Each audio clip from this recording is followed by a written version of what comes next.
incident of a parent putting his child in harm's way. So there was a father who took his 14-year-old, teenage son to a gun range. And if you've been to a gun range at all, you know that anytime there are automatic weapons fired, that there's shells, that the shell casing is expended. Right. And it's hot. Right. Right? So the shell casing flipped out of the gun, went to the father's back. The father reached behind him, took his gun and reacted and shot his son and killed him. And the first thing the father said was, the gun didn't kill my son, I did. And he said he still always have guns. You couldn't get a better statement from Smith & Wesson. Smith & Wesson could have wrote that statement and it had been the same thing. Because you're protecting the gun instead of your child. He said he'll still have them. Now, when you're on a gun range, and I've been there before, you are supposed to always keep your finger off the trigger. You're never supposed to point behind you or up.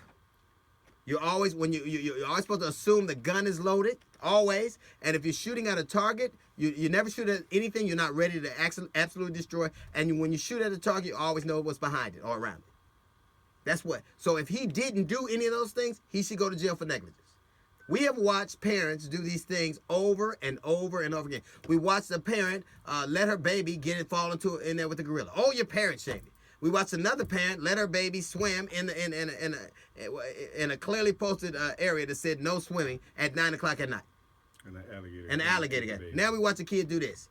It is amazing to me. And then, the gorilla that got killed in Cincinnati, Harambe, you know what a male silverback gorilla's only job is? To protect and provide for his family.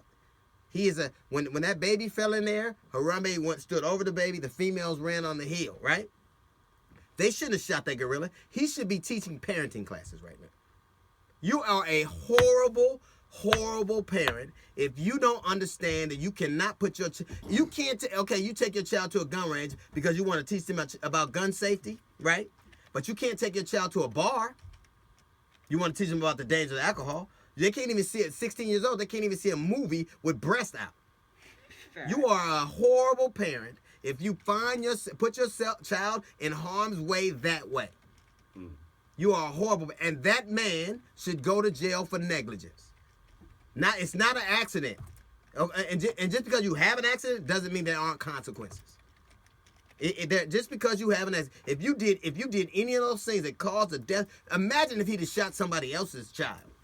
God, his was a tragedy. But would you respect that argument if it were your child or somebody you love? Because some idiot got a hot shell in his case and didn't keep his finger off the trigger, and didn't understand the rules. We got all these people and protect. He rushed to protect the gun. Protect the gun. He said he still have guns. If you got your child taken by a gun, he said he still have guns. It wasn't that you had guns. It was that you were an idiot and took your child around guns that he should have been around. If you're going to teach your child how to shoot, teach him out in the woods. Teach him somewhere else. Not where a whole bunch of people who are trying to teach their kid the same thing. It's a whole bunch of inexperienced people with a lot of guns, and you put your child in that circumstances, you deserve, and not even that. Maybe that wasn't the negligence, but if you don't do all those rules, if you don't assume that the gun is loaded, if you don't remember to keep your finger off the trigger unless you can shoot, if you don't remember that you don't ever point a gun or up or down, you should go to jail. It's negligent. Imagine the uproar if that same father had left his child in a hot car. Jesus, the offense. They wouldn't be able to stop maligning this person. Every time I turn around, parent shaming. Sometimes it's a shame that parents do such dumb shit. All right, that's just a little note from the GED section. The Jazz Report is up right after Maxwell. It's the D.L. Hughley Show.